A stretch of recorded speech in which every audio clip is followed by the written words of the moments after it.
Assalamu alaikum. I am here to deliver my lecture. The topic is the biochemical composition of cell. तो सबसे पहले हम objectives देख लेते हैं कि हम सबसे पहले इसमें बायोकेमिस्ट्री को डिफाइन करेंगे। देन सेल और सेल ऑर्गेनेल्स को डिस्क्राइब किया जाएगा। देन ऑर्गेनेल्स के जितने भी फंक्शंस होते हैं, जितने भी ऑर्गेनेल्स होते हैं सेल के अंदर मौजूद, उन सब के फंक्शंस देखेंगे। सेल कंपोजिशन, सेल की क्या केमिकल कंपोजिशन होती है, उसकी क्या इम्पोर्टेंस है हमारी लाइफ में, उसको जस्टिफाई करेंगे। Now biochemistry. सबसे पहले हम बायोकेमिस्ट्री देख लेते हैं क्या होती है। It is a branch of science. ठीक है, ये एक साइंस की एक ब्रांच है जो कि जिसमें हमारे पास दो वर्ड होते हैं, बायो और एक केमिस्ट्री। बायो का मतलब होता है लाइफ, और केमिस्ट्री का क्या मतलब होता है कि केमिकल रिएक्शन जो भी हमारी ह्यूमन बॉडी के अंदर या लिविंग ऑर्गेनिज्म के अंदर जो भी फंक्शन परफॉर्म हो रहा है या कोई भी केमिकल रिएक्शन हो रहा है, वो हम केमिस्ट्री में पढ़ रहे होते हैं। तो इन दोनों को मर्ज फॉर्म में या कंबाइंड फॉर्म में हम किस तरह पढ़ते हैं, बायोकेमिस्ट्री के फॉर्म में। उसके बाद आ जाते हैं सेल और सेल ऑर्गेनेल्स पे। ठीक है, सबसे पहले मैं बता दूं आपको कि सेल्स क्या होते हैं। सेल्स है वो जो है हमारी पूरी बॉडी जो है हमारी हमारी सेल्स से मिलकर बनी है। ये बिल्डिंग ब्लॉक ऑफ लाइफ कहलाता है, यानी कि बेसिक यूनिट ऑफ लाइफ है। इसका मतलब ये होता है इस बात का कि हमारी जो सेल्स हैं वो ये एक बुनियाद होती है एक ह्यूमन बॉडी के स्ट्रक्चर को बनाने के लिए। ठीक है, सबसे पहले क्या होता है कि अगर आपने लेवल ऑफ ऑर्गेनाइजेशन पढ़ी हो तो उसमें क्या होता है कि सबसे पहले हमारे पास मिलियन और ट्रिलियंस ऑफ सेल्स मिलकर जो है वो टिश्यूज बना रहे होते हैं। टिश्यूज से फिर क्या बनता है, ऑर्गन, ऑर्गन से organ system, and then organism बनता है। उसके बाद भी बहुत सारी चीजें होती है, कम्युनिटी हो गई, पॉपुलेशन हो गई, बायोस्फीयर्स हो गए। लेकिन यहाँ पर क्या हो रहा है कि हम सेल को डिफाइन कर रहे हैं तो सबसे पहले हम सेल्स ही देखेंगे कि ये हमारे पास बिल्डिंग ब्लॉक ऑफ लाइफ होती है, यानी कि बेसिक यूनिट ऑफ लाइफ है। सही है।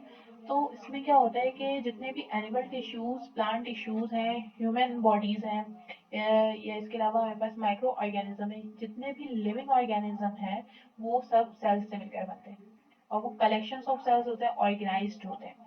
ठीक है, इसके अलावा ये कहा जा रहा है यहाँ पर कि सेल्स जो है अगर खत्म हो जाएं तो उसके अलावा उसके साथ साथ टिश्यूज भी खत्म हो जाते हैं। अब जाहिर है टिश्यूज भी खत्म हो जाएंगे तो ऑर्गन्स भी खत्म होंगे, ऑर्गन्स खत्म हो गए तो ऑर्गन सिस्टम भी डिस्ट्रॉय हो जाएगा, और ऑर्गन सिस्टम अगर डिस्ट्रॉय हो गया तो ऑर्गेनिज्म ही एक्सपायर हो जाता है। सही है। सो द समरी इज कि सेल जो है हमारे पास बहुत ही ज़्यादा ज़रूरी होता है किसी भी ऑर्गेनिजम्स को बनाने के लिए, या किसी भी ऑर्गेनिजम्स की सर्वाइव करने के लिए सेल्स बहुत ज़्यादा ज़रूरी है। अब आ जाते हैं हम टाइप्स ऑफ सेल्स पे। सही है, सबसे पहले क्या होता है कि टाइप्स ऑफ सेल्स का मतलब दो टाइप के सेल्स होते हैं, एक प्रोकैरियोटिक और यूकैरियोटिक। प्रोकैरियोटिक, कैरियोटिक का क्या मतलब होता है कि ये न्यूक्लियस होते हैं। ठीक है, इसके अलावा हमारे पास प्रो मतलब फॉल्स न्यूक्लियस, और यूकैरियोटिक मतलब ट्रू न्यूक्लियस। ठीक है, प्रोकैरियोटिक जो सेल्स होते हैं वो हमारे पास बैक्टीरिया हो सकते हैं, वायरस हो सकते हैं, फंजाई हो सकता है। इसके अलावा हमारे पास वो सारे माइक्रो ऑर्गेनिजम्स जिसमें न्यूक्लियस मौजूद नहीं होता है, स्मॉलर साइज के होते हैं, हमारी निकेट आइज से नजर नहीं आते हैं, माइक्रोस्कोपिक ऑर्गेनिजम्स होते हैं।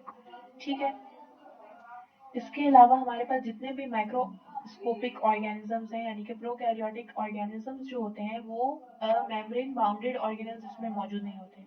इसका मतलब ये है कि न्यूक्लियर मेम्ब्रेन ही उसके अंदर नहीं होता। अब ये मेम्ब्रेन बाउंडेड ऑर्गेनिल्स क्या होते हैं और न्यूक्लियर मेम्ब्रेन क्या होते हैं उसको हम आगे डिस्कस जरूर करेंगे। सही है, मतलब इस बस मेन बात ये है इसमें कि न्यूक्लियर मेम्ब्रेन की ना होने की वजह से मेम्ब्रेन बाउंडेड ऑर्गेनेल्स भी नहीं होते, और जेनेटिक मटेरियल्स ऑब्वियसली नहीं होते। Now eukaryotic cells. Eukaryotic cells क्या होते हैं, हमारे पास प्लांट्स होते हैं, एनिमल्स होते हैं, ह्यूमंस होते हैं। ठीक है, यानी कि वो एनिमल्स जो लार्जर सेल्स रखते हैं, वो ऑर्गेनिजम्स जो लार्जर सेल्स रखते हैं, वो हमारे पास कौन होते हैं, यूकैरियोटिक सेल्स होते हैं। ठीक है, यूकैरियोटिक एनिमल्स होते हैं या यूकैरियोटिक ऑर्गेनिजम्स जिसको कहा जा सकता है। इसमें वेल डिफाइंड जो है वो हमारे पास मेम्ब्रेन बाउंडेड ऑर्गेनेल्स मौजूद होते हैं, यानी कि इसमें वेल डिफाइंड न्यूक्लियर मेम्ब्रेन होता है। इसके अलावा मेम्ब्रेन बाउंडेड ऑर्गेनेल्स क्या होते हैं हमारे पास, ये वो ऑर्गेनेल्स होते हैं जो कि हमारे पास प्रॉपर फंक्शंस परफॉर्म कर रहे होते हैं। ऑर्गेनेल्स जैसे कि हमारे पास राइबोसोम्स हो गए, गोल्जी बॉडीज हो गए, इसके अलावा माइटोकॉन्ड्रिया हो गया, ठीक है। इसके अलावा हमारे पास साइटोसोम्स हैं, साइटोप्लाज्म्स हैं, इसके अलावा न्यूक्लियर मेम्ब्रेन है, प्लाज्मा मेम्ब्रेन है, साइटोप्लाज्म है। ये सारे हमारे पास क्या होते हैं, ऑर्गेनेल्स होते हैं जो डिफरेंट डिफरेंट फंक्शंस परफॉर्म कर रहे होते हैं। सही है, तो ये यूकैरियोटिक एनिमल्स में ही पाए जाते हैं एक प्रॉपरली डिफाइंड स्ट्रक्चर के साथ, ठीक है। इसमें क्या होता है, जेनेटिक मटेरियल के साथ न्यूक्लियर मेम्ब्रेन जो अटैच होता है, जिसको हम क्रोमेटिन का नाम दे देते हैं। यहाँ पे रिप्रोडक्शन होती है, यानी कि सेल्स के रिप्रोडक्शन से मुराद ये होता है कि सेल डिवीजन हो रही है, माइटोसिस हो सकता है, मियोसिस हो सकता है, यानी कि हमारे पास यहाँ पे सेल डिवीजन हो रही है। नेक्स्ट ये है हमारे पास सेल ऑर्गेनेल्स। अब हम आ जाते हैं जितने भी सेल्स के अंदर ऑर्गेनेल्स मौजूद होते हैं, उसकी क्या कंपोजिशन होती है, उसके क्या स्ट्रक्चर होता है, उसका क्या फंक्शन होता है, इन सब चीज़ों को हम डिस्कस करेंगे।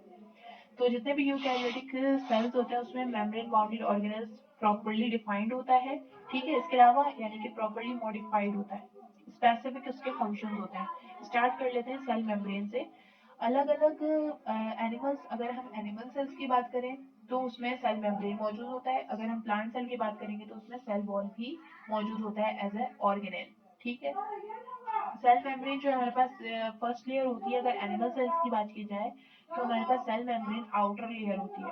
और अगर हम प्लांट सेल की बात करेंगे तो क्या होगा, आउटर लेयर हमारे पास सेल वॉल हो जाएगी, सही है। तो सेल मेम्ब्रेन क्या होते हैं, सेल मेम्ब्रेन जो है हमारे पास कंपोज होती है लिपिड से, प्रोटीन और कार्बोहाइड्रेट, ठीक है। इसकी कंपोजिशन हम नेक्स्ट स्लाइड में देख लेते हैं कि इसकी कंपोजिशन क्या होती है कि लिपिड जो हमारे पास 50% ड्राइड वेट में मौजूद होता है, प्रोटीन हमारे पास 50% मौजूद होता है। अब 10% कार्बोहाइड्रेट कहाँ से आ गया, जबकि यहाँ पे 100% हो चुका है ऑलरेडी। तो होता क्या है कि यहाँ पे 50% में से 5% जो है हमारे पास लिपिड के कार्बोहाइड्रेट के साथ कॉम्प्लेक्स बना लेता है, और इसी तरह प्रोटीन का जो 50% है उसमें से 5% जो प्रोटीन कार्बोहाइड्रेट के साथ कॉम्प्लेक्स बना लेता है, यानी कि ग्लाइकोलिपिड्स हो जाते हैं और ग्लाइकोप्रोटीन्स हो जाते हैं। तो टोटल मिला के 10% हमारे पास कार्बोहाइड्रेट मौजूद होता है, ठीक है। इसके अलावा हमारे पास जो है लिपिड मॉलिक्यूल्स वो है आयनिक फॉर्म में मौजूद होते हैं या पोलर फॉर्म में मौजूद होते हैं। अगर आपने फ्लूइड मोज़ाइक मॉडल पढ़ी है तो उसमें हाइड्रोफिलिक और हाइड्रोफोबिक टेल के बारे में, हाइड्रोफिलिक हेड और हाइड्रोफोबिक टेल के बारे में बहुत अच्छे से डिफाइन किया गया है कि हाइड्रोफिलिक जो है हमारे पास वाटर लविंग होते हैं, यानी कि वाटर के साथ अटैच होते हैं, और हाइड्रोफोबिक मतलब वो वाटर हेटिंग होते हैं, यानी कि वो उसको लिपोफिलिक भी कहा जाता है, और वो लिपिड के साथ अटैच हुए हुए होते हैं। नेक्स्ट ऑर्गेनल हमारे पास क्या है, न्यूक्लियस, ठीक है। ये 95% जो है वो डीएनए के सेल्स में जो है वो न्यूक्लियस के अंदर मौजूद होता है, यानी कि 95% सेल्स जो है वो डीएनए के मौजूद होते हैं न्यूक्लियस के अंदर, ठीक है। न्यूक्लियर मेम्ब्रेन क्या करता है, सबसे पहले कि वो न्यूक्लियस को और साइटोसोल को एक दूसरे से सेपरेट करके रखता है, ठीक है। साइटोसोल हमारे पास क्या होता है, साइटोप्लाज्म ही होते हैं एक तरीके से, जो कि फ्लूइड मटेरियल होता है, जो कि फ्लोट करता है। जितने भी हमारे सेल्स के अंदर ऑर्गेनेल्स होते हैं उन सबको क्या कर रहा है, वो फ्लोट करवा रहा होता है, ताकि वो, जाहिर सी बात है, वो रिजिड हो जाएगा। तो इस वजह से क्या होता है, यहाँ पे फ्लूइड मटेरियल एक नरिश्ड कर रहा होता है ऑर्गेनेल्स को, ठीक है। न्यूक्लियर मेम्ब्रेन क्या कर रहा है, न्यूक्लियस को और साइटोसोल को आपस में एक दूसरे से सेपरेट कर रहा है, ठीक है। ये क्या करता है, कंट्रोल करता है प्रोटीन मॉलिक्यूल्स और न्यूक्लिक एसिड जो मॉलिक्यूल्स होते हैं न्यूक्लिक एसिड के, उसकी मूवमेंट को कंट्रोल कर रहा होता है। कौन, न्यूक्लियर मेम्ब्रेन, ठीक है। नेक्स्ट हमारे पास है न्यूक्लियोप्लाज्म। न्यूक्लियोप्लाज्म्स क्या होते हैं, सबसे पहले उसके अंदर जो है वो ये न्यूक्लियोप्लाज्म भी न्यूक्लियस के अंदर ही मौजूद है, ठीक है। तो क्या कर रहा है, इसके अंदर जितने भी एंजाइम्स हैं वो इन्वॉल्व होते हैं किसमें, प्रोटीन सिंथेसिस करवाने में, यानी कि मैसेंजर आरएनए और ट्रांसफर आरएनए। यानी कि अगर आपने आरएनए की टाइप्स पढ़ी हो तो उसमें 3 टाइप्स के होते हैं, मैसेंजर आरएनए, ट्रांसफर आरएनए और राइबोसोमल आरएनए। तो इसमें क्या होता है, प्रोटीन सिंथेसिस होती है मैसेंजर आरएनए की, और ट्रांसफर आरएनए की सिंथेसिस हो रही होती है, जिससे एंजाइम्स के थ्रू। कौन कौन से एंजाइम, डीएनए पॉलीमरेज और आरएनए पॉलीमरेज।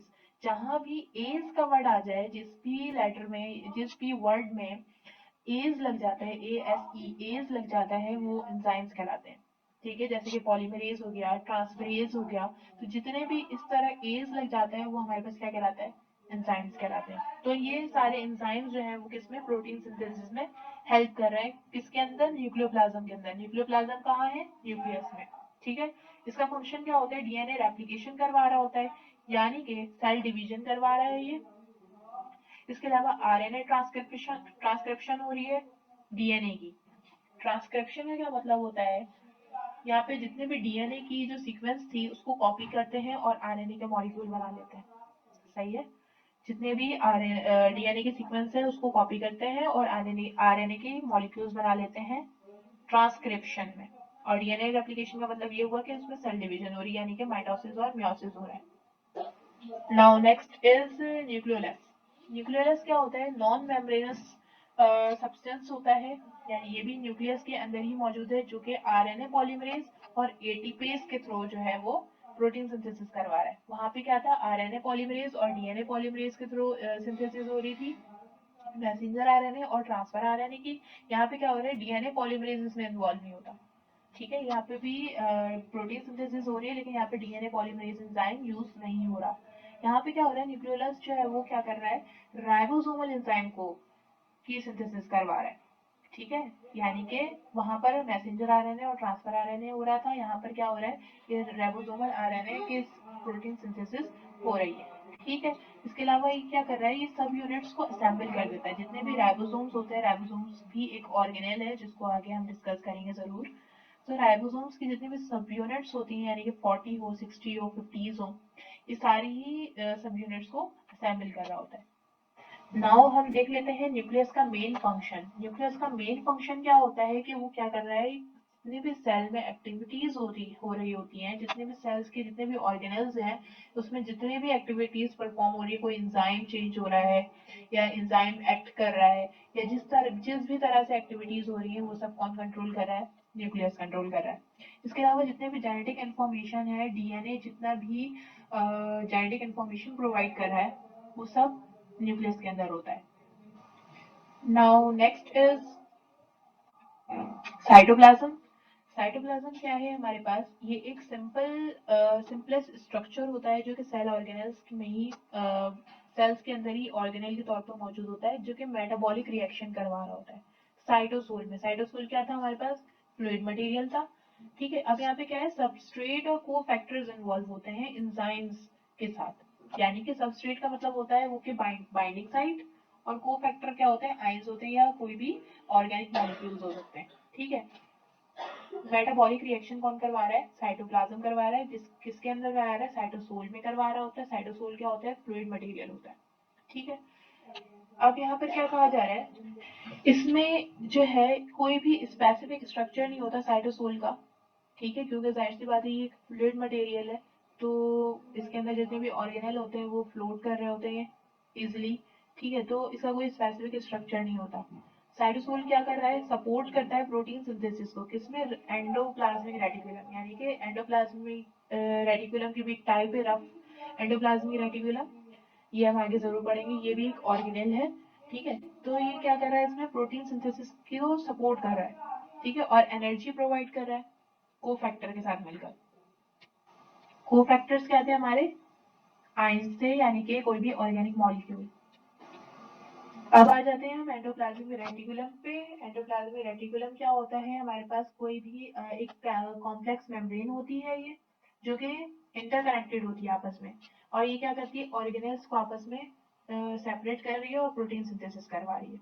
कैसे करवा रही है, इंटरकनेक्टेड और सेपरेट का क्या मतलब हुआ कि भाई जैसे हमारी बॉडी है, हमारी बॉडी के अंदर जितने भी ऑर्गन्स हैं, जैसे कि हार्ट है, ब्रेन है, लंग्स है, ये सब आपस में इंटरकनेक्टेड है, लेकिन ऑर्गन्स क्या है, सेपरेटेड है। यानी कि हम हार्ट को अलग कहेंगे, ऐसा नहीं है कि हम हार्ट को लंग्स कहते हैं और लंग्स को हार्ट कहते हैं, ऐसा नहीं हो सकता। इसमें क्या होता है कि हार्ट, लंग्स और ब्रेन सब अलग अलग है, सही, सेपरेटेड ऑर्गन्स हैं, लेकिन ये आपस में इंटरकनेक्टेड है।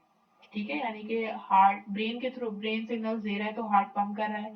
ठीक है, हार्ट पंप कर रहा है तो उसके बाद क्या हो रहा है, ऑक्सीजन बॉडी में सप्लाई हो रहा है। ऑक्सीजन बॉडी में कैसे सप्लाई हो रहा है, लंग्स के थ्रू हो रहा है। ठीक है, हम सांस लेते हैं, फिर वो अलग मैकेनिज्म है। ठीक है, तो क्या हो रहा है, यहाँ पर प्रोटीन सिंथेसिस हो रही है, लेकिन ये एक मेम्ब्रेन, कॉम्प्लेक्स मेम्ब्रेन होता है जो कि इंटरकनेक्टेड होता है और सारे ऑर्गेनल्स को आपस में सेपरेट करके रखता है, लेकिन इसमें वो क्या है, ये protein synthesis. Next is types of endoplasmic reticulum. अब यहाँ पे हम दो टाइप के एंडोप्लाज्मिक रेटिकुलम को डिस्कस करेंगे, एक रफ एंडोप्लाज्मिक रेटिकुलम होता है और एक स्मूथ सरफेस एंडोप्लाज्मिक रेटिकुलम होता है। Rough endoplasmic surface endoplasmic reticulum में क्या हो रहा है, अब यहाँ पर क्या हो रहा है कि भाई रफ एंडोप्लाज्मिक रेटिकुलम जो है वो कोटेड होता है राइबोसोम के साथ। ये कहाँ पर है? न्यूक्लियस के अंदर। और न्यूक्लियस किसके साथ अटैच है? Outer layer of nuclear membrane के साथ मर्ज हुआ हुआ है या अटैच हुआ हुआ है। ठीक है। इसके अलावा स्मूथ एंडोप्लाज्मिक रेटिकुलम क्या होता है? ये राइबोसोम के साथ अटैच नहीं होते।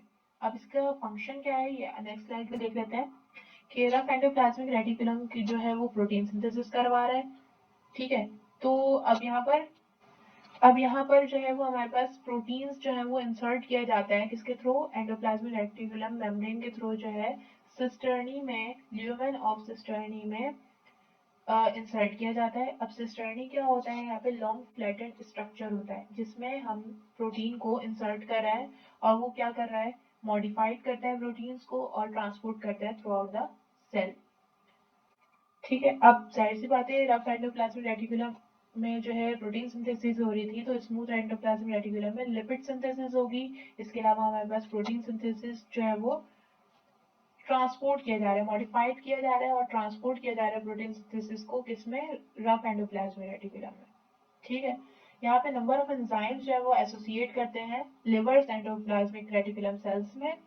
इसमें एंजाइम्स जो है वो कौन कौन से इन्वॉल्व होते हैं, रिस्पॉन्सिबल होते हैं सिंथेसिस करवाने में? ट्राई एसाइक्लाइसरोल, फॉस्फोलिपिड्स और enzyme involving detoxification of drugs. जितने भी ड्रग्स जिसको डिटॉक्सिफाई किया जाता है, जो भी एंजाइम्स उसमें इन्वॉल्व होते हैं वो सब स्मूथ एंडोप्लाज्मिक रेटिकुलम के थ्रू ही वर्क परफॉर्म कर रहे होते हैं। नाउ फाइनली राइबोसोम्स आ चुका है जिसका हम कब से जिक्र कर रहे थे। तो राइबोसोम्स क्या होते हैं? ये transport material between the cytoplasm and nucleus, यानी कि जितने भी हमारे पास मटेरियल है उसको ट्रांसपोर्ट कर रहा है किसमें? साइटोप्लाज्म और न्यूक्लियस के थ्रू। ठीक है। मतलब न्यूक्लियस में और साइटोप्लाज्म में ट्रांसपोर्ट कर रहा है क्योंकि जाहिर सी बात है जितने भी प्रोटीन बनी है उसको एनर्जी जो भी हमारी बन चुकी है वो सबको ट्रांसपोर्ट भी करना जरूरी है। ठीक है। माइटोकॉन्ड्रिया का अलग काम होता है, माइटोकॉन्ड्रिया को भी हम डिस्कस जरूर करेंगे। सही है। अब ये क्या है? इसने प्रोटीन बना लिया सेल के अंदर। साइटोप्लाज्म जो है वो अटैच होता है फ्री राइबोसोम्स के साथ अटैच होता है। इसके अलावा फ्लोट कर रहा होता है और या फिर ये एंडोप्लाज्मिक रेटिकुलम के साथ अटैच्ड होता है जो कि हम ऑलरेडी ऊपर डिस्कस कर चुके हैं। प्रोटीन्स जो है वो हमारे पास वाइटल साइंस होती हैं जो कि हर सेल्स को प्रोड्यूस करना लाजमी है। Now next is Golgi complex. इसको गोल्जी एपरेटस भी कहा जा सकता है, इसको गोल्जी कॉम्प्लेक्स भी कह सकते हैं आप और गोल्जी बॉडीज भी कहा जाता है। ये एक unique mass of smooth surface compartment होता है जो कि सिस्टर्नी मैंने आपको ऑलरेडी बताया कि लॉन्ग फ्लैटेंड स्ट्रक्चर होता है। स्मूथ कंपार्टमेंट जो होते हैं गोल्जी बॉडीज उसमें उसके अंदर मौजूद होते हैं और प्रॉक्सिमल, मीडियल और डिस्टल कंपार्टमेंट में डिवाइड हुए हुए होते हैं। सही है। अब ये इन सब का अलग अलग फंक्शन भी होता है लेकिन इसका गोल्जी कॉम्प्लेक्स का ओवरऑल फंक्शन ये है कि वो रिसीव करता है प्रोटीन सिंथेसिस। जो भी प्रोटीन सिंथेसाइज हुआ है एंडोप्लाज्मिक रेटिकुलम के अंदर उसको रिसीव कर लेगा।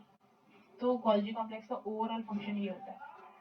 तो नेक्स्ट क्या है हमारे पास कि अब अलग अलग फंक्शन है हर एक का, हर कंपार्टमेंट का अलग अलग फंक्शन होता है। प्रॉक्सिमल साइट यानी कि प्रॉक्सिमल कंपार्टमेंट का क्या फंक्शन होता है कि वो जो न्यूली सिंथेसाइज्ड प्रोटीन थी वो उसको रिसीव कर लेता है एंडोप्लाज्मिक रेटिकुलम से। वो रिसीव करता है किसके थ्रू? ट्रांसफर वेसिकल्स के थ्रू। ट्रांसफर वेसिकल्स मतलब साइटोप्लाज्म हो गया। ठीक है। इसके बाद हमारे पास क्या है? मीडियल पार्ट, यानी कि मीडियल कंपार्टमेंट क्या कर रहा है? ये पोस्ट ट्रांसलेशनल मॉडिफिकेशन होती है मीडियल कंपार्टमेंट के अंदर। इसमें क्या हो रहा है? कार्बोहाइड्रेट और लिपिड प्रिकर्सर्स जो है वो प्रोटीन के साथ ऐड हो जाते हैं और क्या बना लेते हैं? ग्लाइकोप्रोटीन और लिपोप्रोटीन बना लेते हैं। अगर कार्बोहाइड्रेट के साथ अटैच हो रहा है प्रोटीन तो वो हमारे पास ग्लाइकोप्रोटीन बना लेता है। ग्लाइको का मतलब ये होता है कार्ब्स यानी कार्बोहाइड्रेट या फिर ग्लूकोज। ठीक है। तो वो ग्लाइकोप्रोटीन बना लेगा और अगर लिपिड के साथ अटैच होता है प्रोटीन तो वो लिपोप्रोटीन बना लेता है। नाउ नेक्स्ट है डिस्टल कंपार्टमेंट। डिस्टल कंपार्टमेंट में क्या हो रहा है? जितने भी प्रोटीन रिलीज हुआ था मॉडिफाइड मेम्ब्रेन के थ्रू, सिक्रेटरी सेल्स कहा जाता है उसको। सिक्रेटरी सेल्स बोल लें या सिक्रेटरी वेसिकल्स कह लें, इसको ये कहा जाता है। उसके बाद इसमें इसका काम क्या होता है? ये प्लाज्मा मेम्ब्रेन के साथ फ्यूज हो जाते हैं और मूव करते हैं साइटोप्लाज्म के अंदर और जितने भी इसके अंदर अनवांटेड पार्टिकल्स होते हैं उन सबको एक्सोसाइटोसिस के प्रोसेस के थ्रू एक्सपेल आउट कर देते हैं।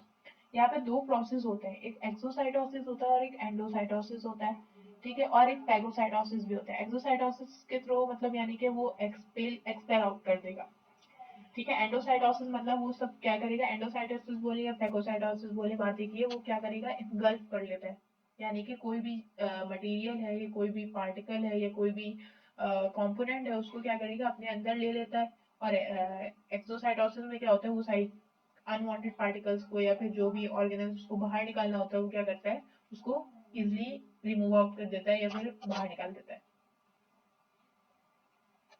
नाउ हमारे पास आ जाता है माइटोकॉन्ड्रिया।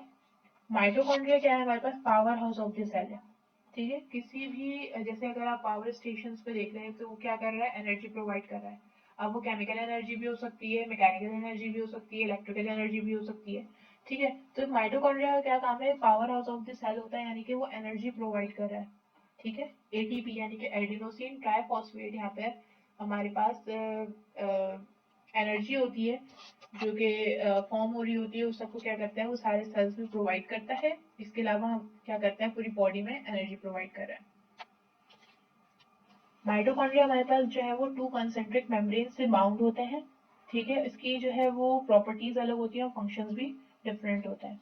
माइटोकॉन्ड्रिया हमारे पास डिफरेंट लेयर्स पे मौजूद होता है या डिफरेंट मेम्ब्रेन्स होती हैं, इनकी आउटर लेयर हो सकती है और इनर मेम्ब्रेन हो सकती है। आउटर माइटोकॉन्ड्रियल मेम्ब्रेन क्या होती है हमारे पास, ये ज्यादातर फॉस्फोलिपिड्स होती हैं और कंसीडरेबल अमाउंट ऑफ कोलेस्ट्रॉल से मिलकर बनती है, ठीक है। तो यहाँ पर इसमें क्या होता है, प्रोटीन्स भी होते हैं। प्रोटीन क्या कर रहे हैं, चैनल फॉर्म करते हैं जो कि सब्सटेंस को अलाउ करता है कि वो मॉलिक्यूलर वेट 10,000 तक ही जो है वो उसको अलाउ करता है और वो डिफ्यूज कर देता है आउटर माइटोकॉन्ड्रियल मेम्ब्रेन से, ठीक है। डिफ्यूज हो जाता है, किसी फ्रीली जो है वो डिफ्यूज हो जाता है आउटर माइटोकॉन्ड्रियल मेम्ब्रेन पे, ठीक है। उसके बाद क्या होता है कि जो दूसरे प्रोटीन्स होते हैं वो जो आउटर मेम्ब्रेन पे होते हैं, वो क्या कर रहे हैं, वो रिएक्शंस में इन्वॉल्व हो जाते हैं, यानी कि फैटी एसिड या फॉस्फोलिपिड की बायोसिंथेसिस में इन्वॉल्व होते हैं, ठीक है। इनर माइटोकॉन्ड्रियल मेम्ब्रेन क्या होती है, वो रिच इन प्रोटीन होती है, यानी कि उसके अंदर ही सारे प्रोटीन जो है वो बने हैं और उसी के अंदर जो है जितने भी प्रोटीन है वो एनर्जी रिच कंपाउंड है या कंपोनेंट है या ऑर्गेनेल कह सकते हैं हम, ठीक है। तो वो जितने भी प्रोटीन बने थे वो सब इनर माइटोकॉन्ड्रियल मेम्ब्रेन में बने, ठीक है। उसके बाद क्या हुआ, हायर प्रोपोर्शन ऑफ फॉस्फोलिपिड जो है इसमें मौजूद होता है।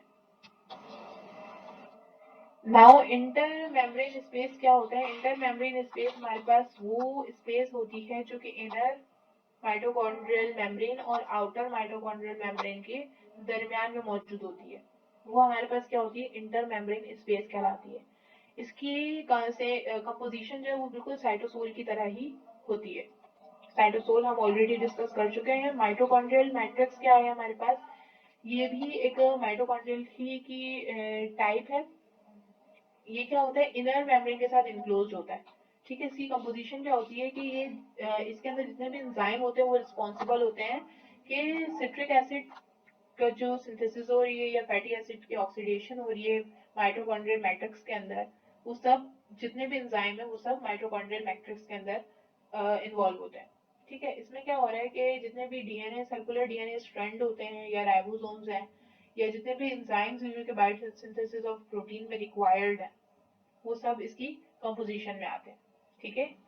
यानी कि ओवरऑल बात ये हुई इसमें कि डीएनए सर्कुलर डीएनए स्ट्रैंड है, यानी कि आपको पता है कि double stranded DNA single stranded RNA होता है, सर्कुलर स्ट्रैंडेड जो है वो डीएनए होता है हमारे पास। तो इसमें क्या है, सर्कुलर स्ट्रैंडेड डीएनए है, राइबोसोम्स हैं और जितने भी एंजाइम्स रिक्वायर्ड होते हैं बायोसिंथेसिस ऑफ प्रोटीन के लिए, तो वो सारी इसकी कंपोजिशन होती है माइटोकॉन्ड्रियल मैट्रिक्स की।